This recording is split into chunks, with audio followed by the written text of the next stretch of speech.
দান সজ্জা দেওয়ার একটা সর্বোত্তম একটা মাস। কারণ আমরা দুনিয়ার জমিনের ভিতরে বিভিন্ন ভালো কাজের ভিতরে অংশগ্রহণ করি না? করি।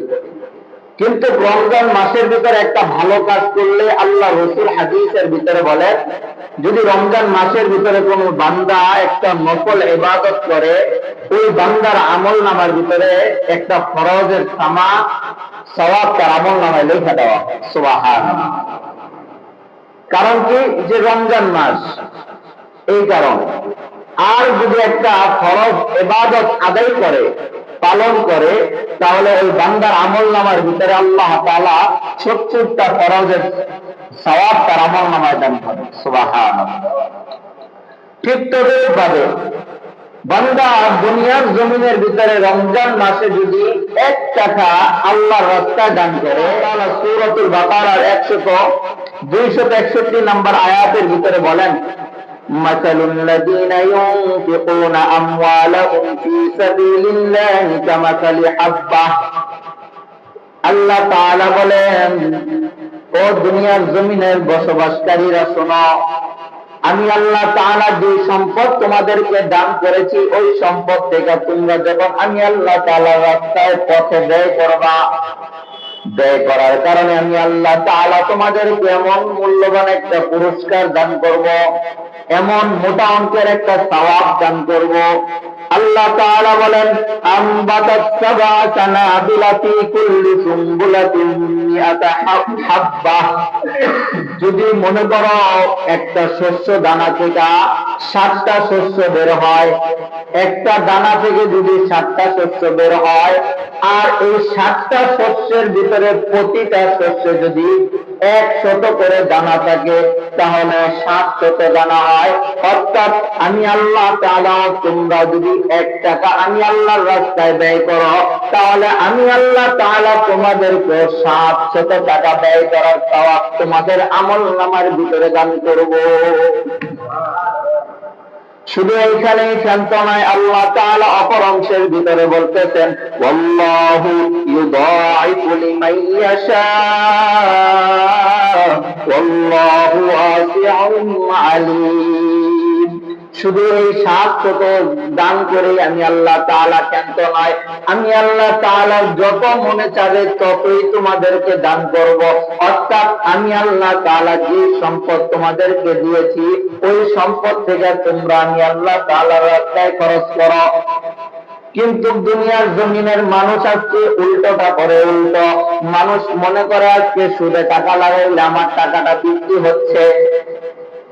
মানুষ মনে করে আজকে আমি সুদে টাকা দিচ্ছি, আমার টাকা বৃদ্ধি পাচ্ছে।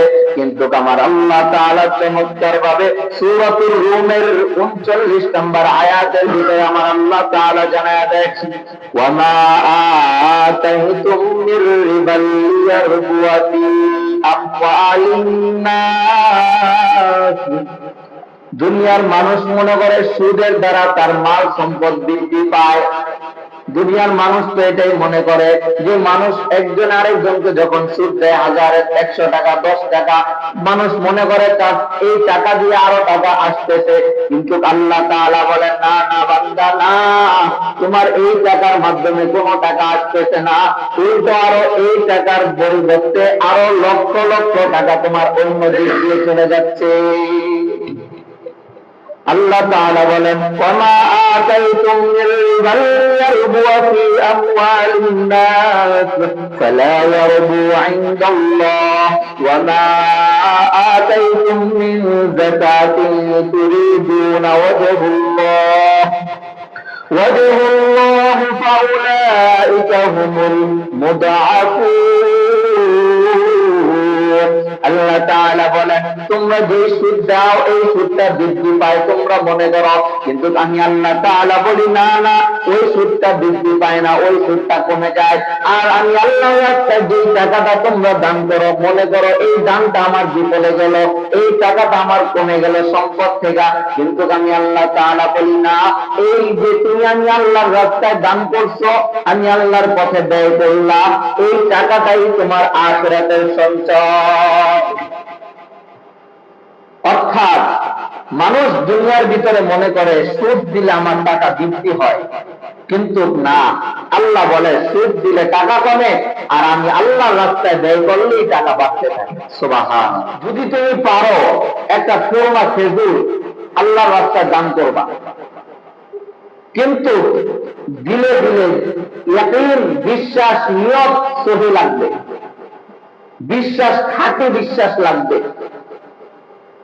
অর্থাৎ নিয়তকে সহি করে যদি তুমি দান করো, তাহলে আল্লাহ তাআলা তোমাকে কি পুরস্কার দিবে, এই কথাও আল্লাহ তাআলা সূরাতুল বাকারার 262 নম্বর আয়াতে বলেন। আল্লাহ তাআলা বলেন, আল্লাযীনা ইউনফিকুনা আমওয়ালাহুম ফী সাবিলিল্লাহি সুম্মা লা ইউতবাউনা মা আনফাকু মান্নাও ওয়ালা আযাল্লাহুম আজরুহুম ইনদা রাব্বিহিম ওয়ালা খাউফুন আলাইহিম ওয়ালা হুম ইয়াহজানুন। আল্লাহ তাআলা বলেন, যারা নাকি আমি আল্লাহর রাস্তায় ব্যয় করে, দান করে, সদকা করে, যাকাত দেয়, দেওয়ার পর যারা নাকি খোটা দেয়, যারা নাকি খোটা দেয় না, যারা নাকি খোটা দেয় না, তাদের ব্যাপারে কোনো ভয় নাই, তাদের কোনো চিন্তা নাই, তাদের কোনো পেরেশানি নাই। আর যারা আল্লাহর রাস্তায় দান করার পরে খোটা দেয়, আল্লাহর রাস্তায় দান করার পরে বলিয়া বলিয়া দাঁড়ায় যে তুমি কি দিছো, আমি তো মসজিদে অমুক অমুক জিনিস দিছি, তুমি কি দিছ, এগুলা হলো আল্লাহর রাস্তায় ব্যয় করার পরে খোটা দেওয়া। আল্লাহর রাসূল হাদিসের ভিতরে ওই সব লোকদের জন্য ধিক্কার জানাইয়া বললেন, ক্বালা রাসূলুল্লাহ সাল্লাল্লাহু আলাইহি ওয়াসাল্লাম, লা ইয়াদখুলুল জান্নাতু হাব্বুন ওয়ালা বাখীলুন ওয়ালা মান্নান, আও কামা ক্বালা নবী আলাইহিস সালাতু ওয়াসসালাম। আল্লাহর রাসূল হাদিসের ভিতরে বলেন, তিন শ্রেণীর লোকদেরকে আল্লাহ তাআলা জান্নাতে প্রবেশ করাবেন না। কয় শ্রেণীর লোক? তিন শ্রেণীর লোক। এক নাম্বার হলো যেই ব্যক্তিটা প্রতারক, মানুষের সাথে প্রতারণা করে, মানুষের সাথে প্রতারণা করে, গাদ্দারি করে।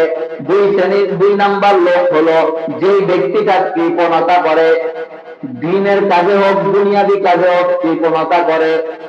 মোট কথা দুই শ্রেণীর লোক। তিন নাম্বার শ্রেণীর লোক হলো যারা নাকি আল্লাহর রাস্তায় ব্যয় করে, ব্যয় করার পর আবার খোটা দেয়, বা আপনাকে একটা জিনিস দিল, দেওয়ার পর আবার বলতেছে আমি না তোমাকে ওই দিনটা একটা জিনিস দিলাম, আমার ওই জিনিসটা ফিরাইয়া দাও। এটাকেই বলে খোটা দেওয়া। অর্থাৎ যেই সব লোকেরা কৃপণতা করবে, মানুষের সাথে প্রতারণা করবে, এবং আল্লাহর রাস্তায় দান করার পর, আল্লাহর রাস্তায় ব্যয় করার পর, মানুষকে হাদিয়া তোহফা দেওয়ার পর, দান সদকা খয়রাত করার পর খোটা দিবে, ওই সব লোকদেরকে আল্লাহর রাসূল বলেন তাদেরকে আল্লাহ তাআলা জান্নাত দিবেন না।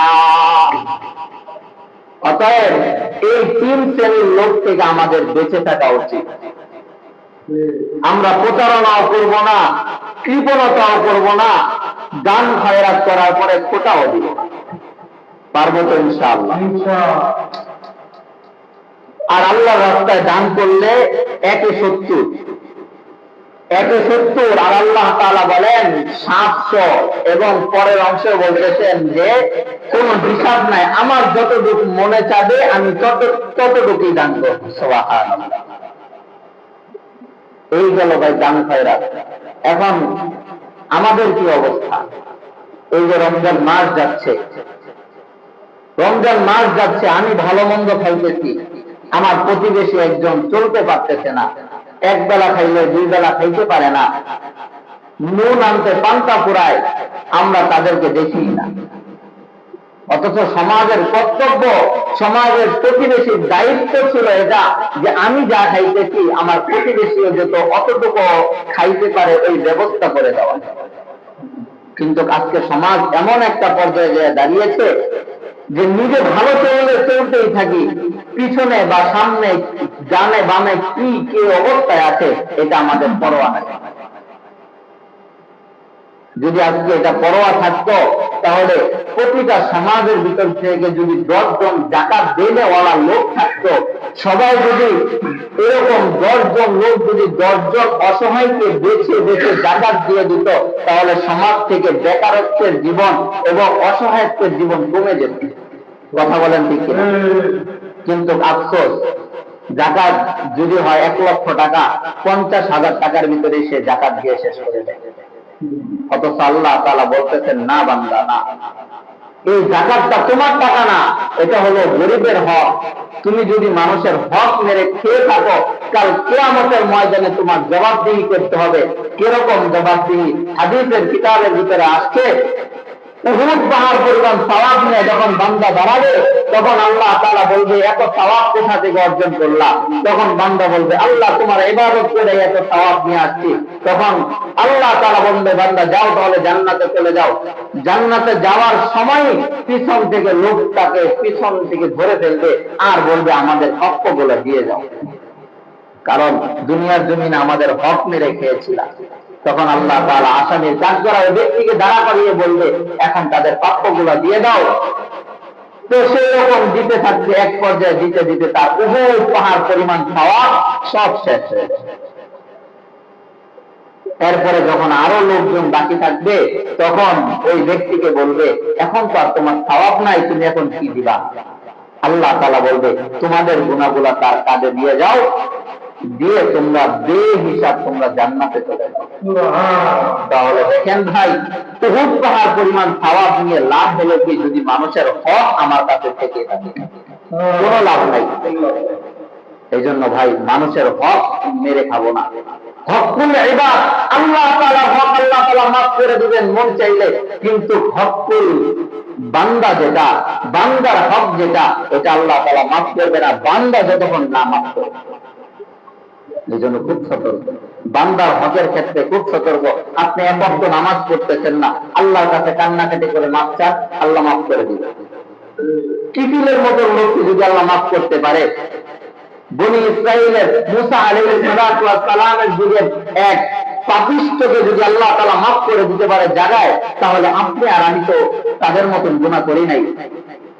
আল্লাহ তাআলা অবশ্যই আপনাকে আমাকে মাফ করবে, কিন্তু বান্দার হক আদায় যদি না করি, বান্দার হক মেরে যদি খাই, তাহলে ওই বান্দা যতক্ষণ না মাফ করবে, আল্লাহ ততক্ষণ মাফ করবে না।